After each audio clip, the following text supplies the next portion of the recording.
Sono Giuseppe Fornasari, un appassionato di macchine, padre di 4 figli. Ci sono nato e cresciuto con le automobili. Farei fatica a pensare alla mia vita senza. Passavamo le ore sul muretto del giardino, sentendo i rumori delle macchine in arrivo e dicendo che macchina fosse. Un giorno ho scambiato il rumore di una Ferrari che davo per certo con una 600 Fiat. Da quel giorno lì mi sono sentito un po' meno esperto.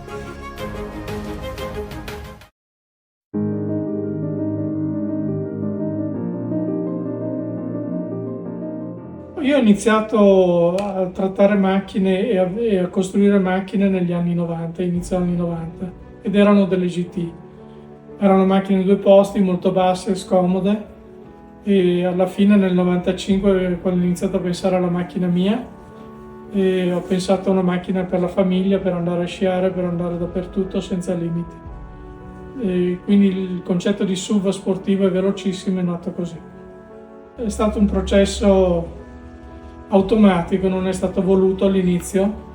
Mi ricordo che addirittura quando abbiamo formalizzato la Fornasari come società, il nome Fornasari è stato imposto dai miei amici soci, non da me. E quindi voglio dire, all'inizio è partita un po' casualmente la cosa, avevo l'idea di farmi una macchina veloce per la famiglia. Poi il progetto del primo SUV veloce è stato presentato nel 2001 a Bologna, presentato come il SUV più veloce del mondo. Dal 2001 siamo arrivati al 2004-2005 con la consegna dei primi veicoli ai clienti, con grandi modifiche nel frattempo, fino al 2009-2010 quando abbiamo diversificato la produzione, quindi dal primo veicolo che era l'RR 450, poi 600, abbiamo creato una gamma di prodotto, e fino ad arrivare agli anni 2012, 2017, 2018 con la presenza della produzione all'estero. Quindi fondamentalmente i grandi passaggi sono stati questi, che hanno portato da un veicolo innovativo a una gamma di 12 veicoli di vario tipo. Fornasari inizialmente non era rivolto a nessuno, era un'idea e la voglia di realizzarla, per un bisogno, un piacere personale. Poi possiamo dire che abbiamo scoperto che tante persone la pensavano come noi, quindi Fornasari si rivolge a tutte le persone che hanno la passione per i motori, per la guida, ma anche per le cose particolari. Non voglio dire il bello, perché a qualcuno piacciono, a qualcuno possono non piacere, però comunque sono cose personali.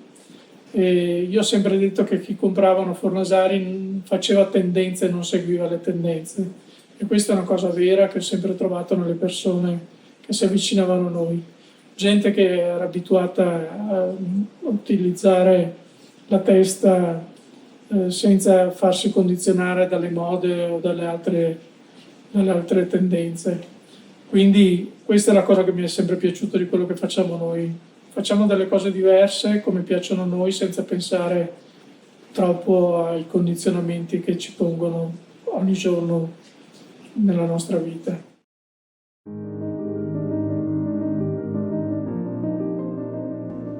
In realtà bisogna partire da prima. Negli anni 90 io guidavo delle GT che costruivo io con più di 500 cavalli che pesavano sui 1300 kg. Erano 2 posti ed erano scomode, erano basse, per cui ho iniziato a ragionare a una macchina che mi sarebbe servita di più. Non volevo rinunciare ai 400-500 cavalli a cui ero abituato, volevo una macchina molto leggera che si guidasse come la GT, però doveva avere 4-5 posti e poter andare su qualsiasi superficie, neve, sabbia, sterrati, asfalto, essere veloce per strada ma anche veloce fuori strada. Quindi il progetto nasce così, con una macchina molto leggera, con 5 posti, abbastanza sportiva come linea, con le meccaniche che avessero dai 450 cavalli in su e con delle misure e il funzionamento delle sospensioni da vera fuoristrada veloce. In quegli anni non c'era nulla di simile e questo è stato il motivo per cui è nato il progetto. Mi serviva una macchina veloce per la famiglia, senza dover rinunciare alle prestazioni del GT a cui ormai ero abituato. Quando è stato presentato nel 2001 era a tutti gli effetti il SUV più veloce del mondo, la Cayenne non esisteva e nessuno aveva non solo la nostra potenza ma la leggerezza che avevamo, le prestazioni in strada e fuori strada.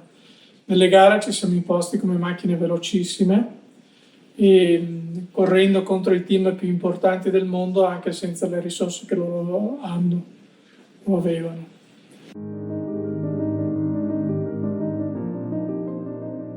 Beh, innanzitutto le corse per chi costruisce una macchina sono un banco di prova fondamentale. Enzo Ferrari diceva che se le corse non avessero portato dei miglioramenti concreti alla produzione di serie, questo avrebbe voluto dire che lui aveva sbagliato tutta la vita. Bugatti ha creato la sua grandezza con le corse, i Bentley Boys negli anni 30 hanno creato il mito della Bentley correndo. Per noi le corse sono state un banco di prova irrinunciabile che ha portato a migliorie del prodotto, quindi il design è stato derivato dalle corse come garanzia di qualità e di prestazione. In più le corse sono anche un bel biglietto da visita e una buona pubblicità. La conoscenza attraverso le corse a livello mondiale è stata molto più facile che con la produzione di serie. Negli anni 90 abbiamo vinto il campionato italiano GT, correvamo con una macchina con lo sponsor Martini e poi dal 2003 al 2017 abbiamo fatto gare internazionali di campionato del mondo e nazionali in tutto il regno. Per ultimo voglio dire che io ho sempre voluto correre a livello personale. Mio padre non mi faceva certo fare il pilota essendo lui un pilota. Mi raccontava che lui consolava il nonno che gli diceva che le corse erano pericolose dicendo che lui correva in salita e quindi andava piano. Il nonno faceva finta di crederli ovviamente, ma io queste balle a mio padre non potevo raccontarle. Ho iniziato a correre ufficialmente a 45 anni. Fin da ragazzo avrei voluto fare il pilota, molti amici miei erano piloti importanti e io non sfiguravo assolutamente. 45 anni ho iniziato a fare le corse internazionali e una delle mie soddisfazioni, anche se non l'ho mai confessato, è stato quello di dimostrare di essere un pilota a livello mondiale.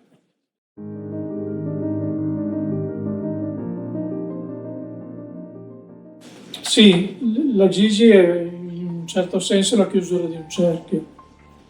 È una macchina pensata in ricordo e in onore di mio padre e quindi una macchina ragionata a lungo.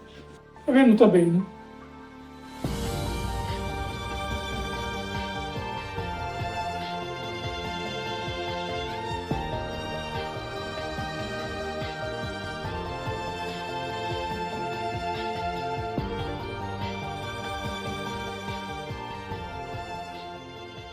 Il numero 311 nasce dalla 1000 miglia. Papà ha corso quella gara, ha corso per vari anni. L'ultimo anno, nel 1956, ha corso col 311 e correva con una Maserati Zagato. La Gigi riprende la linea della Maserati Zagato con delle modifiche ovviamente rispondenti al nostro gusto e ai nostri tempi. La meccanica è la solita, molto performante e leggera, è una bella macchina. Lo stile ha sempre ripreso gli stili classici, alla fine gira e rigira, si cerca di inventare qualcosa di nuovo e questo succede in tutto, nell'architettura, nell'arte, nella moda. E naturalmente l'automobile è un mezzo d'arte dei tempi nostri e quindi c'è sempre questo rincorrere a cose nuove per poi tornare al classico. In particolare in questi anni vediamo molti rest mode cosiddetti, quindi progetti che riprendono le macchine del passato e le modernizzano. La Gigi non è esattamente questo. La Gigi è una reinterpretazione dello stile, ma non è un rest mode, è una macchina per tutto e in tutto nuova. Certo, noi abbiamo sempre preferito seguire linee classiche invece che linee forzatamente moderne che muoiono dopo qualche anno.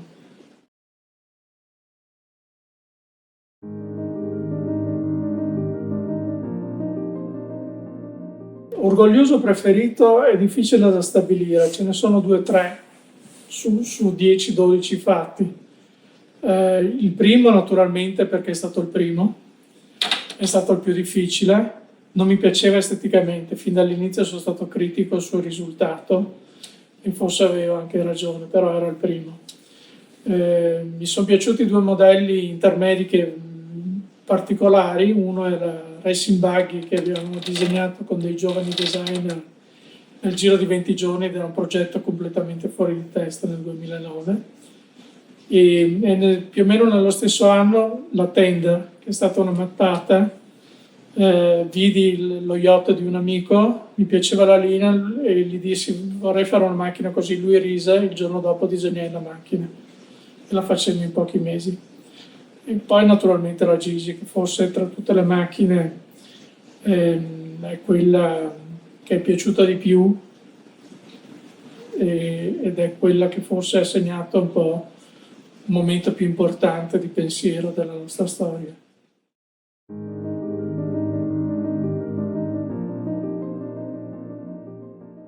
Beh, senz'altro i passaggi più importanti sono stati, voglio dire, forse la presentazione a Bologna della prima macchina. Mi ricordo che mia madre mi chiamò dicendo che la televisione nazionale aveva mandato le immagini del Fornasari, il SUV più veloce del mondo, esposto per la prima volta a Bologna, e per qualche minuto ci sentimmo anche orgogliosi. In realtà fui più orgoglioso quando portammo le macchine per la prima volta a Ginevra, che ho sempre considerato il palcoscenico mondiale per eccellenza, quello era il 2003. Poi nel 2010, perché portammo 5 veicoli diversi sempre a Ginevra, e guardando le macchine diverse nello stand capii che avevamo creato un marchio e non solo un modello o una macchina. Un'altra cosa che mi ha riempito di felicità è stata la prima vittoria in una speciale in una prova di campionato del mondo. Accidentalmente guidavo io e soprattutto lì ho capito che la macchina era veramente veloce. Gli aneddoti sono infiniti, spesso legati a momenti di terrore, di paura, vissuti da me o da altri. Ne ricordo uno, tanto ero in gara col mio copilota e ogni volta che passavo i 210 all'ora gli dicevo quinta, che voleva dire stai attento, preparati. E in quel giorno noi avevamo passato i 220, la macchina saltava da tutte le parti, io gli dissi attento, lui mi rispose che lui si sentiva sicuro, io gli dissi io no, per cui era tanto per capire com'era lo spirito delle volte anche in gara. Un'altra volta in gara parlammo per 40 minuti dei problemi che c'erano nella produzione a casa eccetera. A un certo punto il mio copilota disse senti Giuseppe, stiamo vincendo la gara, adesso smetti di parlare e cerca di guidare. Quindi abbiamo sempre preso le cose con una certa filosofia.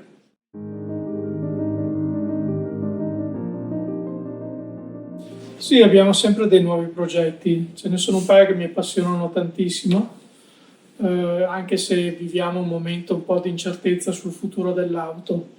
Queste nuove tecnologie che tra l'altro noi abbiamo affrontato già a partire dal 2008, parlo dei veicoli elettrici ma penso anche all'idrogeno. In ogni caso io credo che per alcuni anni ancora l'endotermico, quindi le macchine classiche, per gli appassionati saranno quelle che ci interesseranno di più. La Gigi diversificata in 4 versioni, quindi la normale, coupé, la Spider, la GT da corsa e la Rally mi interessano moltissimo. E poi il nuovo SUV che abbiamo disegnato, l'Hyper SUV, che è una macchina veramente interessante. Oltre a questo c'è l'ultimo progetto che è sulla carta e si tratta di una macchina estremamente performante e aggressiva come linee che va un po' a sostituire la gruppo B nel nostro intendimento. Vediamo se riusciremo a portare a termine questi nuovi progetti. Quando abbiamo realizzato le prime Fornasari erano tempi molto diversi. Sicuramente noi abbiamo fatto una cosa che fondamentalmente non c'era e sicuramente era una cosa che univa l'utilità, il piacere di guida, delle prestazioni, dell'oggetto particolare. Oggi diciamo quel mondo è cambiato e di fatti cambiano anche i nostri progetti. Cioè, parlare di SUV veloci oggi è quasi anacronistico perché chiunque produce un SUV veloce e quindi noi pensiamo a cose ancora più estreme, più divertenti, più uniche, che piacciono meno. Questa è un po' la mia filosofia.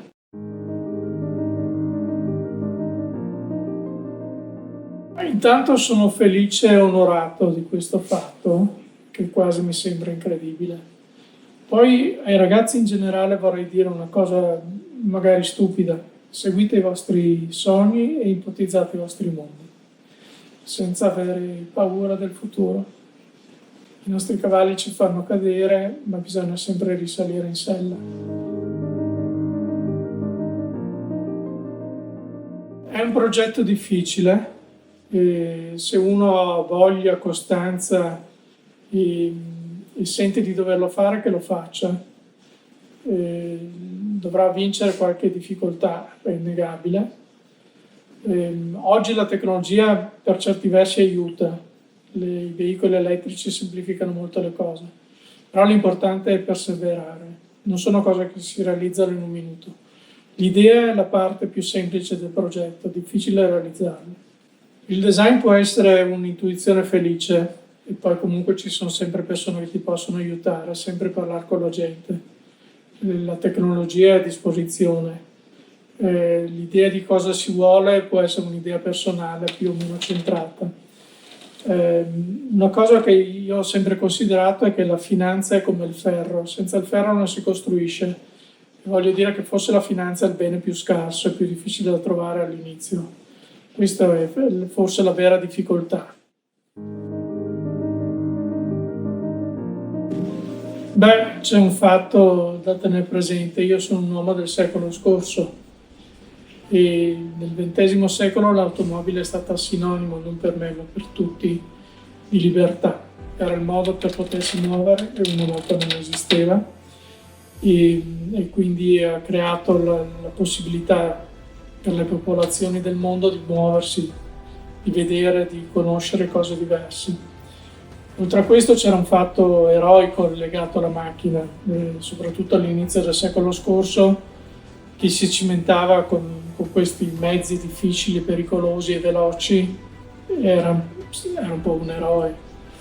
Quindi io, nascendo a metà del secolo scorso, ho vissuto in parte questi due grandi fattori di vicinanza con l'automobile. Per me l'auto, come ho detto, è sempre stata legata alla mia vita in tutti i suoi momenti.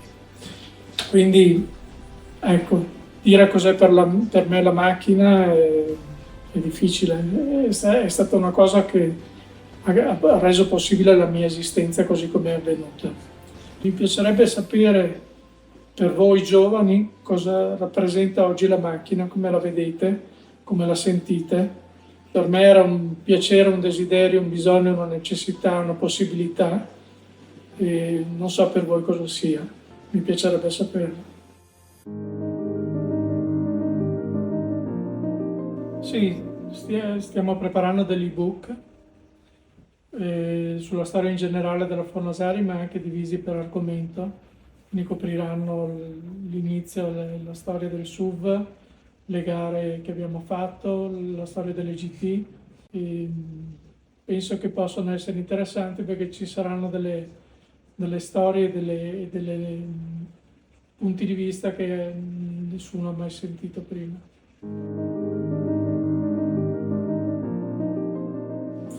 Allora, parlando delle macchine, di come hanno cambiato la mia vita, ricordo questa cosa che mi hanno sempre detto, perché io ero piccolo e non sono sicuro che fosse così, ma quando andavamo in giro con papà, mio fratello e mia madre, Il papà che da ex pilota voleva correre, ma mia madre diceva sempre di andare piano. Allora pare che a 3 anni io abbia detto a mio padre: papà, è vero che quando la mamma sarà morta e andrà in paradiso, noi 3 fornasari prendiamo una Ferrari e andiamo forte? Ecco, da quel momento mia madre mi ha sempre odiato. Questo forse è stato l'inizio del mio amore con le macchine, che mi ha creato tanti problemi, tanti dispiaceri e tante soddisfazioni. Non so come sarà il futuro, spero che i miei figli seguano un po' di quello che ho fatto io, ma non tutto. E comunque le macchine rimangono, vedo ancora, rimangono nell'immaginifico delle persone un mezzo per la libertà, per il divertimento, per la gratificazione e per la realizzazione della persona. E questa è la cosa che mi è sempre piaciuta di più. Io poi delle macchine ho sempre fatto un uso semplice, ne ho distrutte tante perché per imparare a guidare, come fortunatamente ho fatto, ho dovuto distruggerne anche molte. Però ho avuto la fortuna di cavarmela, quindi spero che i giovani di oggi siano più prudenti e più intelligenti di quanto sono stato io in certi momenti. Forse gli anni miei sono passati e questo è un po' un peccato, perché quello che facevamo noi era molto più diretto. Oggi la sicurezza, l'elettronica, il comportamento sociale adeguato forse tolgono un po' di quella che era la follia e anche alla fine il divertimento che abbiamo avuto noi per tanti anni. Io ho visto le macchine con cui correva mio padre ed erano già gli anni 50, non voglio pensare agli anni 20. E quando ho visto le macchine con cui correva mio padre mi è venuto male. Ho avuto paura per lui, erano pericolosissime. Le macchine che ho usato io, confrontate con le macchine di oggi, sono pericolosissime, però erano il divertimento. Oggi l'elettronica salva un sacco di persone e ritengo che la tecnologia sia interessante. Il piacere di guida rimane per pochissimi, magari relegato in pista in ambienti più adatti e più sicuri. Quello che abbiamo fatto noi nel passato forse è meglio non replicarlo oggi. Andavo veloce e avevo bisogno di un mezzo veloce. Questa, diciamo, è una barzelletta.